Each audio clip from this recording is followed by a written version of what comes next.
Peace, family. What's up? Look who's here. I have the beautiful Simone with me. Simone is such a beautiful soul, and I'm so happy that she have decided to do this interview. Yes. So y'all welcome Simone. Simone, tell us a little bit about yourself. Hey y'all, I'm Simone. I am here in Nairobi with Karen, and yeah, let's see, how did I get here? How did you get here? How did you get to Nairobi? Yes, so like a lot of us, during COVID, things were crazy in the U.S.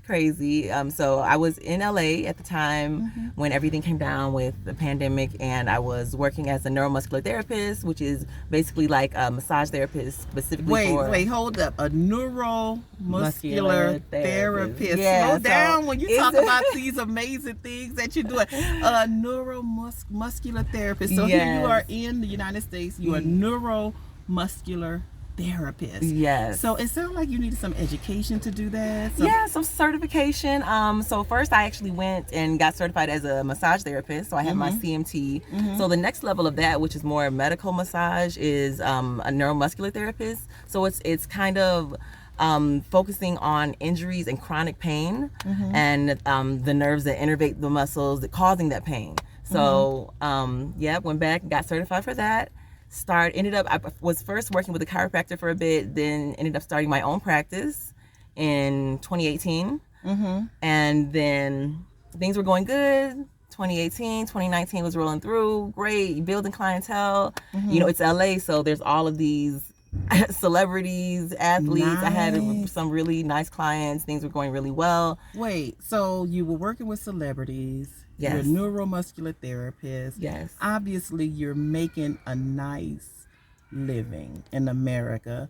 Yes. Yet, you chose to come to Africa.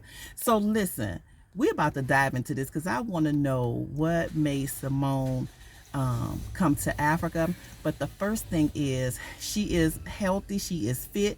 She is about to take me to a vegan restaurant. So as we are traveling to this vegan spot, we're going to talk more about what led Simone to Africa. This girl was working with celebrities. She was making money. She was doing good. And she's in Africa. I'm here. So, I'm here, baby. stay tuned, y'all. Okay, so Simone, now here you are. You have a successful life in America, right? Yes. And you're making money.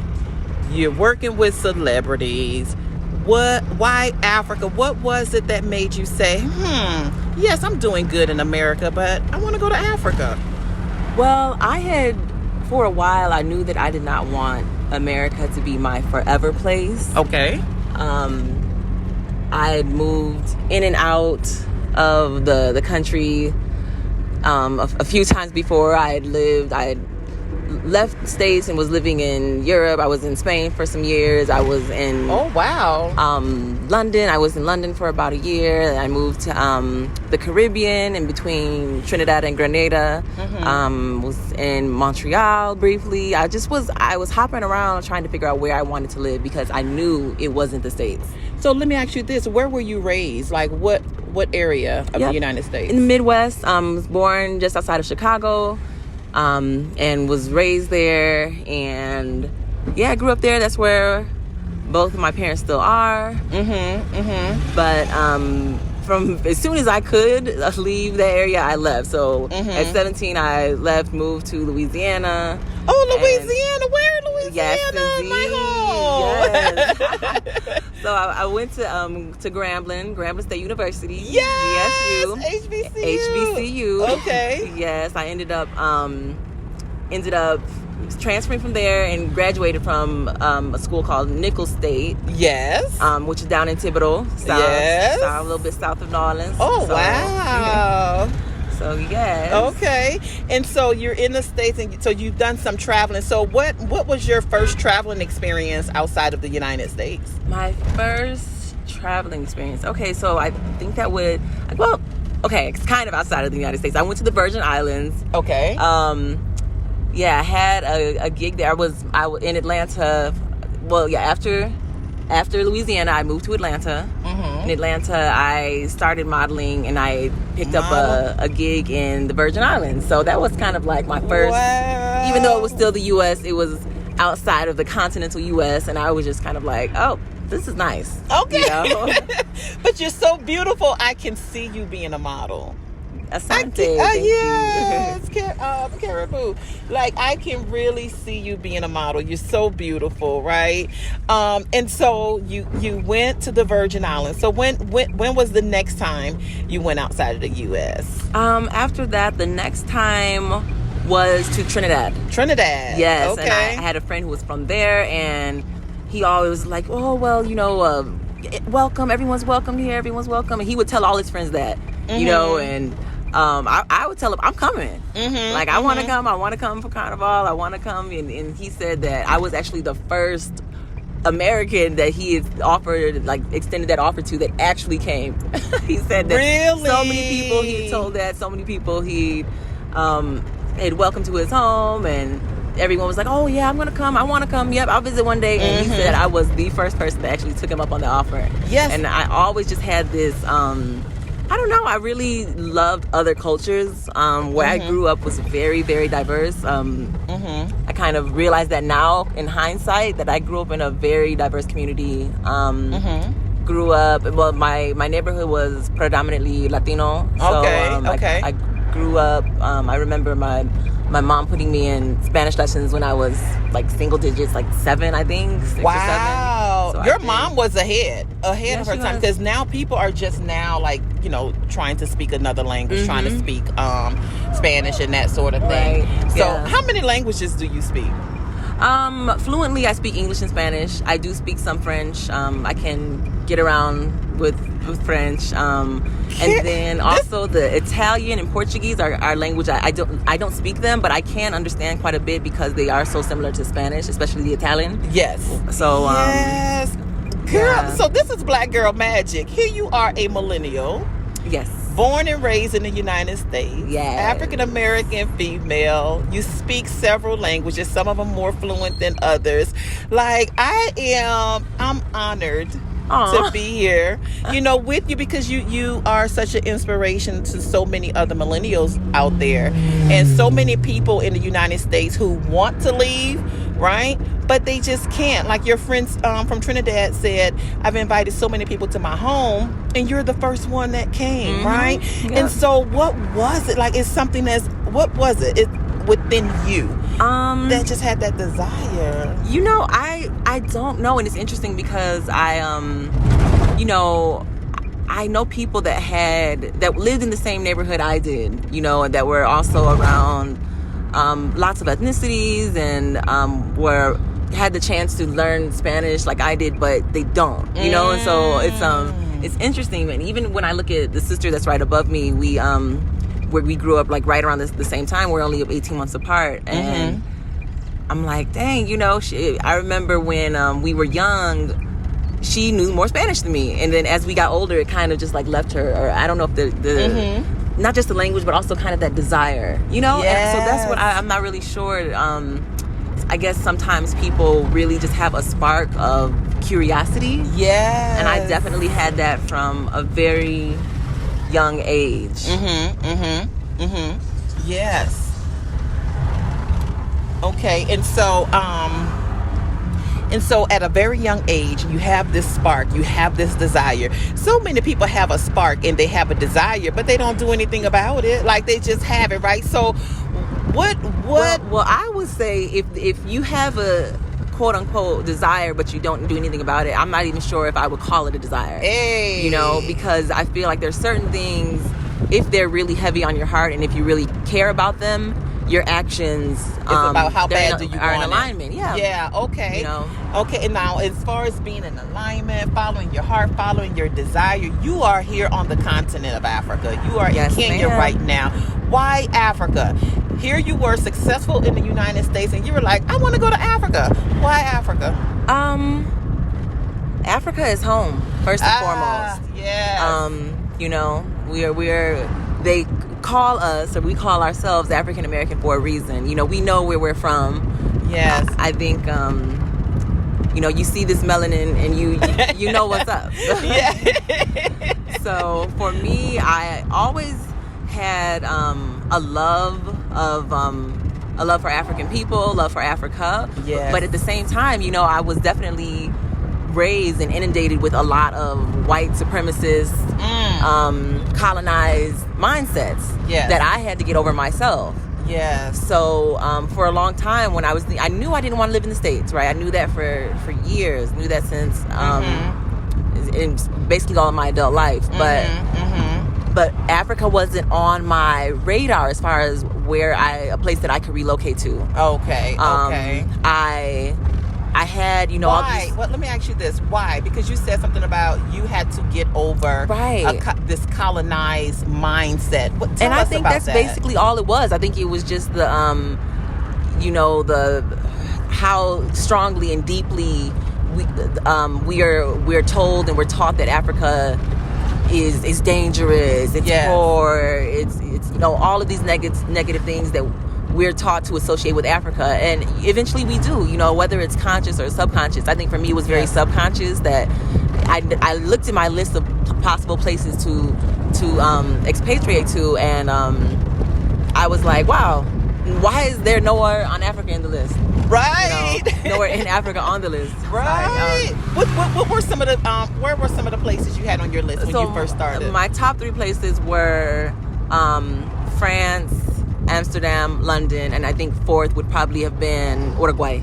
Uruguay is like the Switzerland of South America. Okay. So you know, I was just like, okay, well, if it's French or Spanish speaking, cool. You know, the Dutch, I was like, I can learn. Language never scares me, intimidates me. I'm like, all right, if it's another language, I can learn it. You know, but I'd liked what I knew and what I had experienced in those places, and I was just kind of like, all right, well, these would be great options for me.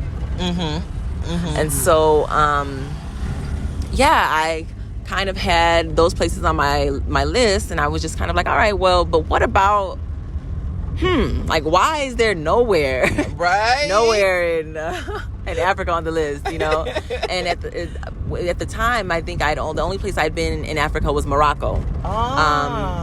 And how was Morocco?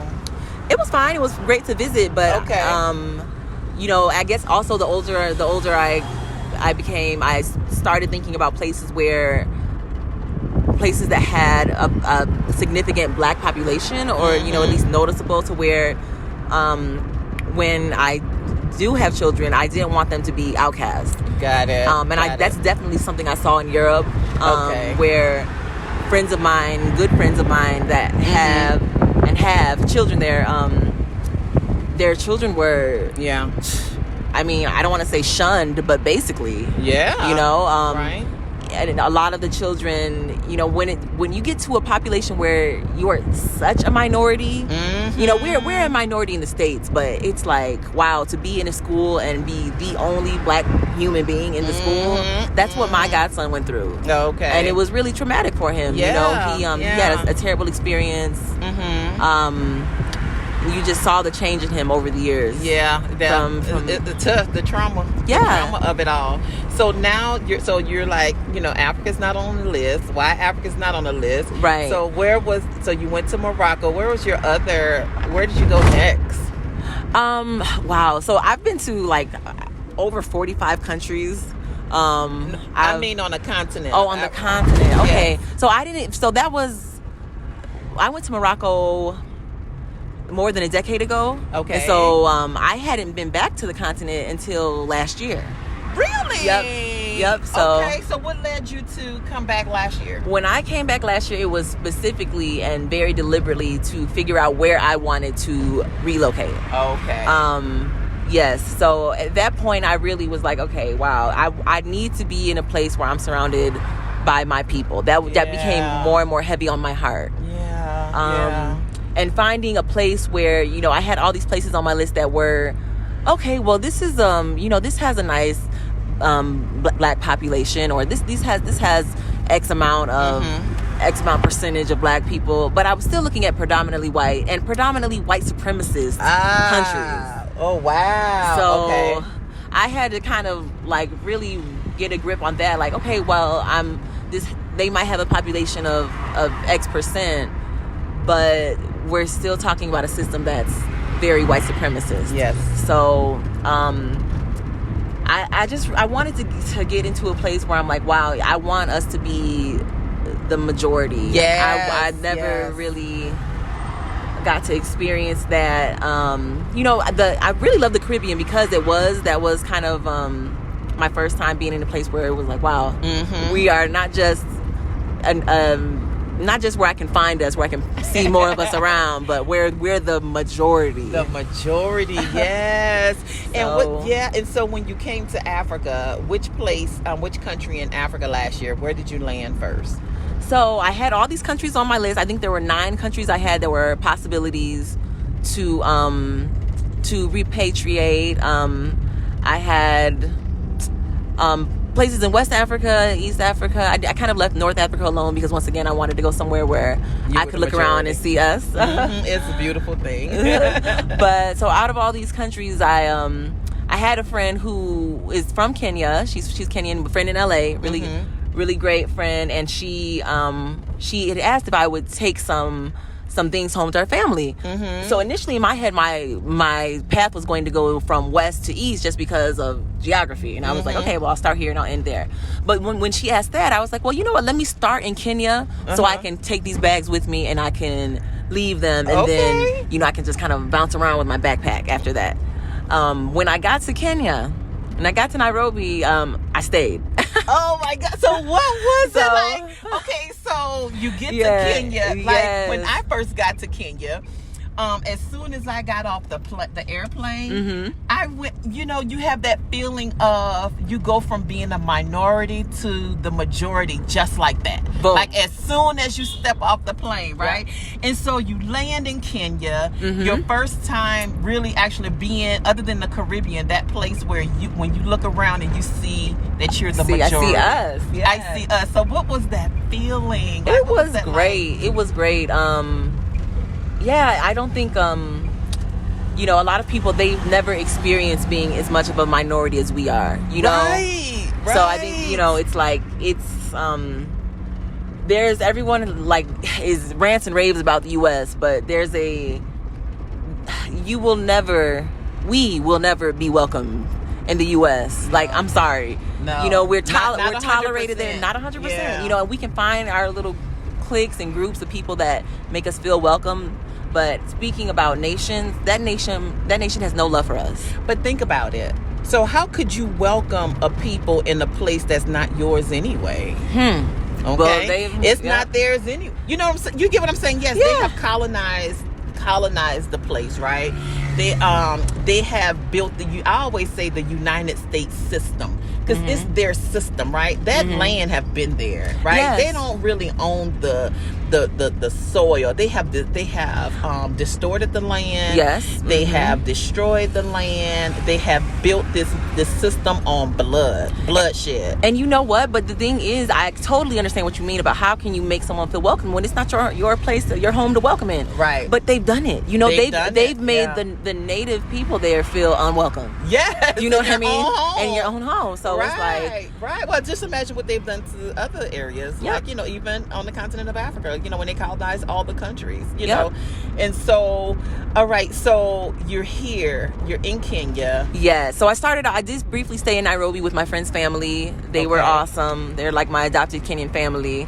Nice. Yes, but then shortly after that brief stay, I went to Mombasa. Okay. And so Mombasa, once I got to Mombasa, I was just kind of like, okay, I don't need to go anywhere else. I was loving it. So Mombasa really just drew me in, and I had all these other plans where to go next. From there I was supposed to go to Rwanda, I was supposed to go to Tanzania, and I just stopped. I kind of just was like, let's see how this is. I kind of stayed put in Mombasa and just got to know Kenya more. Yeah, and was loving it. Mombasa really did me in. It was just like, okay. The sun, the water. I'm a really hot weather person. I love the heat. So I was just feeling great there. I was like, this, you know what, I could do this. Right. And there's something else about you that I want you to share with the people, because you were able to do something that many of us are not able to do. Yes, I already know. You have citizenship in an African country. Yes, so I do. Talk about that experience. I do. So even before I got to Kenya, before I stepped foot on the continent again last year, I had started getting things in place to gain my citizenship. And how I did that was, first and foremost, I had to take my African ancestry DNA test. What line did you do? The maternal? I did my maternal. Yep. So the matriclan test. The matriclan. Okay. It needs to be specifically through African ancestry. I know a lot of people have different thoughts on the validity of these tests and all of that, and it's like, okay, I get it, but the thing is, a lot of the tests aren't that accurate when it comes to the other ones, the white owned ones, because it's so mixed. They're not honing in on much, and they don't have that much data to be very, very honest and accurate. They do not have they don't have a tenth of the amount of data that African ancestry has on Africa. And so when you're talking about these other companies, a lot of times the other ones with, Ancestry, 23andMe, the other, I don't know, there's several out there now. They test in certain areas, and so then you turn out to be from one of those areas they tested. Yes. They haven't tested all of Africa African ancestry. They don't have the basis of telling you where you're from, like African ancestry. Okay. So when you go to these other companies, these white owned companies, and they test 4 countries. Well, guess what? We all from 4 countries. Yeah.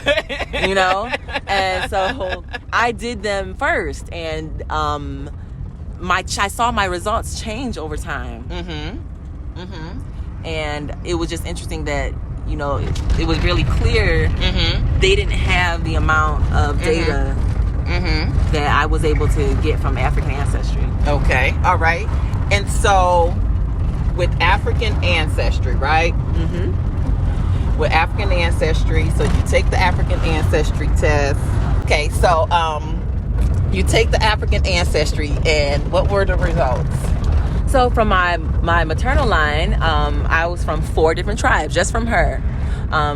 Yes, so 4 different tribes. 4 different tribes from 3 different countries. And so I was. And let's explain that a little bit, because we migrated so much, so that's not common. I mean, that's not uncommon. It's not uncommon for that to come up. Okay, go ahead. Yeah. I know some people have just 1 or just a couple, but I had 4, and I know, so that's just how our bloodline went. But so the countries that came up, I was Fulani from Guinea-Bissau. Oh, Fulani. I'm Fulani too, but it's Nigeria. Okay. But go ahead. But those are their lines, so we both Fulani. Right. I was Crew from Liberia. Wow. And then from Sierra Leone, I was both Mende and Timni. Wow. And it just happens that Sierra Leone, they have a program to where they've allowed it to where if you can prove ancestry to Sierra Leone, to a tribe in Sierra Leone, then they will grant you citizenship. So yes, that is amazing. Definitely, I took full advantage of that. I made sure I had everything in order before I left. And yes, as of last year, I traveled to Sierra Leone. I was there for all the proceedings. There were some classes we had to take, and some events we did, as the new citizens, and I was inducted as a citizen of Sierra Leone. Oh my God! So that means you have a Sierra Leonean passport. I do. You are a citizen, right? Yes, I am.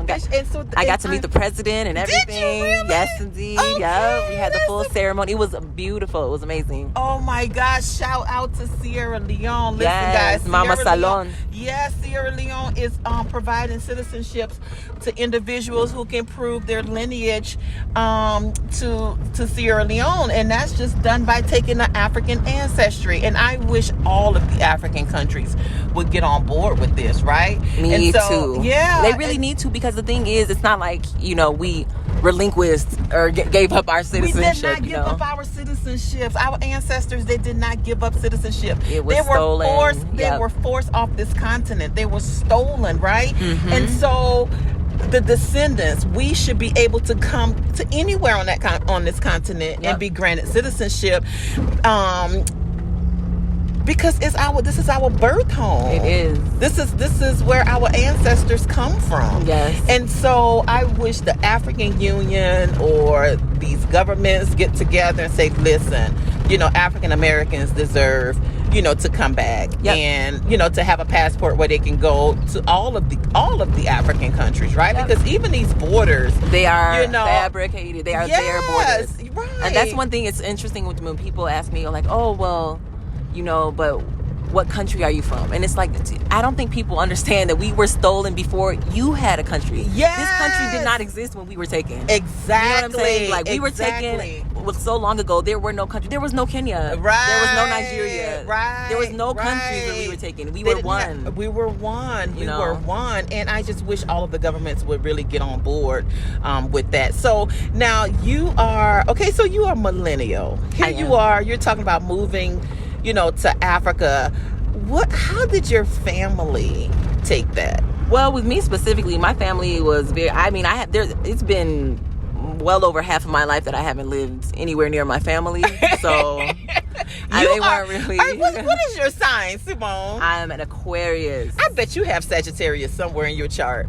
I probably do. I'm gonna have to look up your chart. Another masculine sign. I'm gonna have to look up your chart because Sagittarius are explorers also. Yes. So and you're an Aquarius. So are Aquarius. Yes. So with free spirits. Right, free spirits and that sort of thing. So like those okay. So those millennials that's in the US, right? Mm-hmm. And they think that they can't do this. They think that they cannot leave the U.S. or travel or follow their heart. What advice would you give? Because, some people think you have to be rich to do this. Like, how that African American female or that, that male, they're sitting and they're listening to this video and they're like, I don't feel like I want it. I have the desire, but I don't know how to move forward. What advice would you give them? My biggest advice would be to have no fear. Because fear is an illusion. It's an illusion. There's so many things that we're taught. We're taught to be afraid of. And we really have no need to be. One time I had a friend was telling me about, I believe it was his sister or cousin or someone who once said to him, well, because he was traveling quite a bit, another African American, and he was telling me that she said to him, well, you can travel because you're a man, but I can't go to all those places by myself. Why? And I was like, you travel alone, Simone. You're a solo traveler. Tell them. The vast majority of the countries I've been to have been by myself, by my damn self. Wow, you are a straight up solo traveler. Yeah, you're not afraid. You're a female. I am. You're a single black female, solo traveling all over the world by yourself. Yes. This is possible. This is something that could be done. This is not anything out of the ordinary. So many people are saying, I'm afraid. What if something happens to me? How am I going to meet people? How am I going to make a living?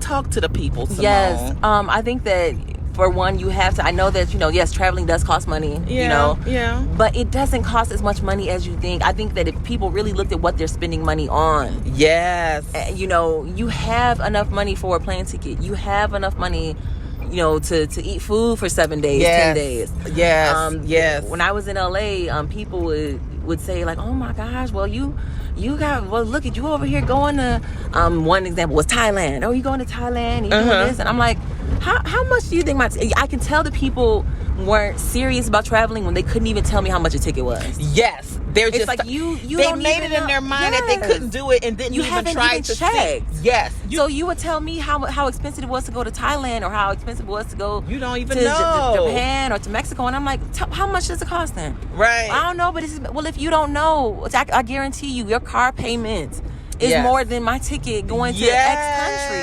Yes. So it's just, a lot of times people talk a good game, but I can tell, there's some people, yes, they are serious about doing it, and they're like, okay, well, let me see how long it's going to take me to save up this $500. It's about how bad you want it. But it is, I could get, especially from LA, which is already on the West Coast. I remember when I went to Thailand, my ticket cost $488. Yes. Round trip now. Round trip. Yes. But I have friends who are paying because they want to stunt or because they want to keep up with the Joneses.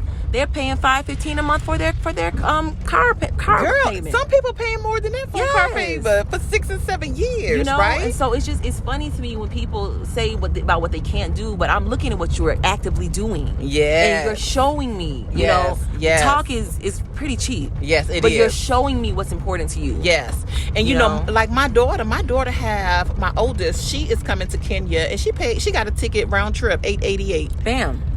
And that's to Kenya. So just imagine how much. And I'm not saying, listen, guys, we're not just saying come to Africa, come to Kenya. Look, you heard it. Simone have been all over. Right? You can start off going to Mexico. You can go to the Caribbean. You can go to like Jamaica, right? It's about knowing that there is life that exists outside of the United States. When you travel, it opens your mind. You get to know other cultures. You meet different people and that sort of thing. So this is not anything that's just unusual or out of the ordinary. Listen, when I first made up my mind to come to Africa, I went to South Africa to visit South Africa. And at the time, I wasn't even a therapist at that time. I was a social worker, right? Okay. And so I worked to where you had to, you can pick up call. We used to have to take call, and people hated call, right? So I found a group that was going to South Africa, and I was like, I want to go. So I worked my butt off. See, that was how bad I wanted it. I would take everybody's call. Yeah. I was like, you want your call? They were like, no, you can have it. So I'm taking call. I'm making extra money. I'm working overtime. I'm saving. I'm not going out to eat as much. I'm not doing any of those things. And I was able to make it to South Africa. And when I went on that trip, girl, by the time when I stepped on that plane, that whole trip was paid for, my spending money, everything. I didn't charge anything. Like it was a nice trip, right? Because I worked my butt off. It was about how bad you want it. So so would you say, those individuals who wants to travel, they have the desire, but they're afraid that they can't do it? It's about researching. It's about research over me search. I like that. Research over me search. Okay. Shout out to the consciously. Yes, I believe that there's, you can't say what you can and can't do if you don't know anything about the topic, right? Right. So the first step to you actually not just showing yourself, but showing the universe that you actually want something. Because when you put out that spirit of lack, of can't do, of impossibility, that's what the universe is going to give back to you. Right. And I'm a very big believer in the law of attraction. And yes. And yes, we could do a whole nother video on that. Yes, let's do Go it. ahead. Let's do it because what you don't realize is whatever you put your energy towards, that's what you bring towards you, right? What you're gonna get more of. Whatever you sow, that's what you reap. Many people think that's about money. No, that's about if you sow into negativity, you're gonna reap negativity. If you sow into what I can't do, you're gonna reap more of what you can't do, right? Yep. And so what are some ways that you can suggest to them as far as let's just say someone wants to move here, can you just throw out some suggestions to them on how would they make a living, how would they be able to survive? Right. I would say, especially we're in a time post-COVID where, folks, everything is online. Yes. You can do any and everything online. Things you couldn't do before online, you can do online. Yes. And you also don't need to come over thinking that, okay, well, if I made, $80,000 a year in the US, I need to make $80,000 a year here. Not true. You can half that. You can, cut that in a third and still be doing just fine over here. Yes, absolutely. So absolutely. Don't think about it like that. If you have, I would say, first and foremost, try to get you an online source of income. Yes. Whether that's, Yes. you know, through a company, whether that's gig work, whatever, but try to get a way where you can sustain yourself online, virtually. Yes. That's going to take you very far. Yes. Okay. You know, okay. And then it also gives you the flexibility to explore it. You know, maybe you get to one place, you check it out, you learn a bit about that country. Maybe you want to check out another country, see how things are there. I love this. You know, that's just your prerogative. That's your business. Absolutely. Absolutely. Now, so you are fabulous. You look good. You fabulous. You're fit. You're beautiful. Tell the people a little bit about what you do. How do you stay so fabulous? Well, I'm a very, very big believer that my body is my temple. Yes. And so I do my very best to treat it accordingly. I'm very big on fitness, and I'm very big on nutrition. Okay. I am plant-based. For me, that was... I know sometimes people will say, like, oh, well, I can't give up meat, or I can never go without eating meat. And I grew up eating meat. Well, I did too. You know, I grew up in a very... You know, my family is from the South originally. Okay. You know, so you know what it's like. Yep, you know. So, you know, there's things that I feel like as we know better, we do better. Okay. And so as I started to learn more about just so much of our history and our trauma as African Americans, a lot of that trauma is also based in our eating. You know, a lot of the things we eat or we ate were because that's what we had to eat as slaves. You know, that's what we were given. Don't go in on the chitlins. Don't go in on the chitlins. I'm gonna address as we're headed to a vegan restaurant. You're about to take me to this vegan. We can head there. I'm talking to the driver, y'all. We can head to the restaurant now. So we're going to this vegan restaurant. Wait, hold on. She's giving the driver instructions. Y'all, are y'all enjoying this? I'm enjoying this so much.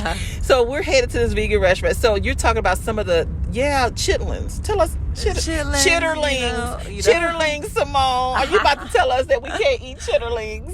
Yeah. I'm like, come on now. The trauma, but I like what you said. The trauma. Some of the trauma is in the food. Yeah, a lot of the trauma is not. It's you know, and a lot of the systems that are set up in the States, a lot of the things that we go through mentally, physically, a lot of the abuse we endure in that place. And also, you know, in our culture, we have a culture that was shaped because of a lot of, you know, we have to do this, we have to, you know, you know, and so a lot of our eating habits, they're very altered from what we were naturally and natively eating here on this continent. You know, so there's things that we associate with Black culture, Black people, or Black ways of eating, but so much of that, it's like, okay, when you come to Africa and you see what grows here, you go to the you go to the markets and you see just the bountiful amount of fruits and vegetables and all the different legumes and you know, all these things that are native to our people. And it really shows us and just reiterates for us what we should be eating. Yes. You know? And so and I agree with that so much. And you know, I have that desire. I don't think I have it bad enough. How we talk about you need someone and bad enough. So for me, I feel myself getting closer to wanting to change up. Like I've changed up my diet, you know, being here in Africa. First of all, when you get to the continent, you start losing weight without trying because the foods are organic here. And they don't have all these preservatives. And that's one thing, you know, sometimes people ask me, oh, well, how many calories do you eat a day? Or what's your weight? Or what's your target weight? I don't know none of that. Like, I don't abide by that. I don't own a scale. I don't go by that. I go by, is it natural? Is it real food? You know, I read labels religiously because it's, especially in the States, you have to. You have to, because you do. I'm telling you, if something is designed, they alter these foods so that they are designed to not break down on the shelf, so that they have a long shelf life, so that they can stay good longer and that they can make money off them longer. If something does not break down on the shelf, I'm telling you, people, it does not break down in your body. You know what I noticed when I first got here, Simone? I purchased, and I know you don't eat meat, but I purchased some chicken. The chicken thigh, as they call the thigh bone here in Kenya, it fit in the palm of my hand. That's how small it was. And I was like, oh my God, why is this thigh so small? It was a real natural. It was natural. Yes. And we are so accustomed to our meats, our vegetables, our fruit being pumped up with steroids, altered, augmented. This is not natural, people. It's not. And my bread molded like in 4 days. As it should. As it should. Like, you know what I mean? Oh my God. And, you know, and so these are things that are unheard of. Another thing that I noticed when I have fruit out in my kitchen and I have, you know, fruit and vegetables, if it's sitting on the counter, I walk in my kitchen, there's gnats everywhere. Yep. Because it's natural for gnats to be attracted to fruit. Yes. But when you go in the supermarket here, you know, you see gnats around some of the vegetables. And we're talking about, oh, what's that? What? That's how it should be. We are so disconnected from Earth. Yeah. From how things grow, how things should be. I remember I was cleaning some This is where we're going, Ethiopian? No. Oh, okay. So the gnats, you know, it's like, oh my God, gnats are naturally attracted to fruit. It's supposed to be like this. We're taught in America that everything's supposed to be, it's a very interesting education. They educate us to like things that are unnatural. It's unnatural to take a plant out from the dirt and to not have dirt on it. You know, I'm so happy you said that. That's true. You know, Simone, when I get potatoes, it looks like they just when I order potatoes from the supermarket and they deliver my groceries, right? The potatoes have dirt on it as if they just took it out the ground. And you know, Americans be talking about, it has dirty. It's supposed to be dirty. It grew from the dirt, but we don't ever. You know, we have children that. They grow up knowing what ketchup is, but they don't know what tomatoes look like. Right. We have children that know what French fries look like, or chips, as we would call them here, chips look like, but they don't know what potatoes look like. Yes. This is like, I'm not even exaggerating. Like, we have children, they don't know where these foods come from. We are so disconnected. They know what apple juice looks like, but you know, they hardly ever seen an apple. Wow. You know, they can tell you what mango flavor tastes like in a popsicle, but they never seen a mango. But you know, the first time I've tasted a banana was here. Like, the bananas in Africa and the bananas in America do not taste. Same. No, it doesn't taste the same. Even lemons are more sweeter here. I'm like, oh my God, this is real food. This is real organic food. Yep. And then the food, like the tomatoes, right? Tomatoes are very, very pretty in America, right? When you go to the grocery store, there's no gnats in America that's flying around food. So that lets you know that, you know, it's just yes. Pumped with pesticides. Yes. In the fruit, they're so pretty. There's no bug bite. There's nothing on it. But here, I don't care. I want to see a bug bite somewhere on my tomato. Like, I want to see that this is organic. And we can go anywhere to get nice organic fruit and vegetable. And it's cheaper to eat healthy here. Yep. As in America, it costs more to eat healthy. Now, that's true. We can go to McDonald's and get anything we want off the dollar menu, or, you know. Or less than the cost for us to buy an avocado. Yes. Yep. I'm telling you, like, avocados at home be like $3.99. Girl, they're like 30 cents or 10. Yep, 30. 30 bob or something like that. Normal, normal is about 30 cents, 30 bob. Wow. Yep, 30 shillings. And it's crazy, you know. It's like the amount of food I can get for, you know, $5 here. Yes, it's crazy. That would last. So I'm excited because we're going to this restaurant, and you are inspiring me to eat better, which I don't do. I'm not doing like pork or anything like that, but I do still eat chicken, and I love my seafood. So I'm excited to go to this restaurant and Wonderful. just to see what it's about, right? Yes. To see if this is a lifestyle that I can even, you know, try to move to.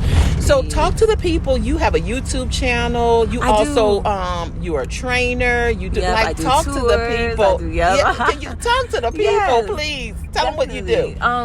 So my YouTube channel is Ms. Power Trip. You can find my info below. I know I will. I'm gonna put it below. Yeah. Yes. But so I'm talking about some of my biggest loves in life: travel, fitness, and nutrition. Yes. And also just how you can reclaim your power just in this life of ours. I love that. Yes. Wait, Simone, you said we can reclaim our power. Most definitely. And that can start with taking back our eating habits and following the ways of our ancestors on how they viewed, nutrition and the things that they've eaten. I love it. Hit me in my spirit when you said that. Yeah, we can take our power back. We can, and those, I would say, all three of those ways, through travel, through fitness, and through nutrition, are ways that I learned, I kind of regained my own power. Yes. Because oftentimes you kind of concede to what everyone else is doing or what you've been taught or what you've heard. But when you actually step out there and start to do things for yourself and you start changing your reality, that's when you see, you know what, I have a say in this. I have a say. It's not just that, oh no. So we are. That's it. Yep, this is where we're headed. Yes. Oh my God, it looks beautiful. Great. Yeah, it is. It's really good. Is it Afro Works? Oh my God, that's huge. No, it's soul vegetarian. Soul vegetarian. Okay, yes. I'm excited. And so as we're okay, so tell us. My YouTube channel. Yes, so your YouTube channel. Yes, Miss Power Trip. I also am doing tours here, showing people around Kenya. Showing them around the country that I've come to love. And one thing I started noticing about when I would whether it was get on a boda or get into an Uber or get onto a matatu, and I'm just having conversations with people about where I was going, or like, okay, you're going where? You're going where exactly? And people will say, like, that's far. Like, who you know there? Why are you going there? And I was just like, dang, okay. I just started noticing that I'm really seeing a lot of Nairobi that a lot of point to explore and to see as much of Nairobi as possible, see as much of Kenya as possible. Yeah. And wanted to kind of share that with other people and take people around. All right. Karibu, Okay. Kenya. Karibu, Kenya. And so you can follow Simone. I'm gonna have the link in there. Do you do some training also, from what I understand? I do, yes. So if you are in Kenya and you're looking for a trainer, she will also. Are you doing it virtual or are you doing some in-person stuff? Yeah, I can. If you're in Kenya, I can do in person. Yep. All right. If you're not, I can do virtual. Okay. So thank you so much. There is so much more for us to talk about, Simone. I'll be around. Like, I want to get more into. Let's talk about some Black culture, spirituality. Please. Some Pan-Africanism. All day. Pan-Africanism. We didn't even touch on that. Yes. There's so much for us to talk about. Yes. So thank you so much. You're very welcome. Now I am about to go in here and we're gonna try some vegan food. Yay. Bye. Kwaheri.